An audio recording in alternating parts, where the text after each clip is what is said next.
এখন একটা চুল, সেই চুলটা কাটবে কিভাবে এক্স্যাক্টলি? মানে 1 0 থেকে 5 পর্যন্ত করবো না 0 থেকে 1.5 পর্যন্ত করবো?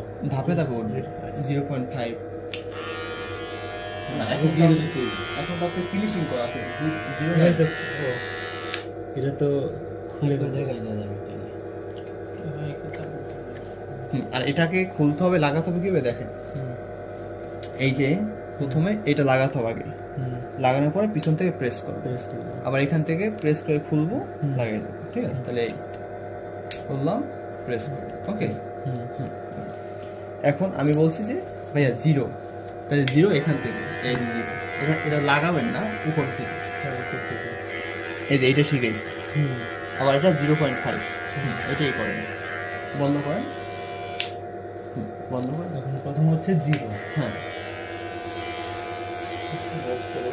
মেশিন অফ করেই করেন, মেশিন অফ করেই করেন বাস।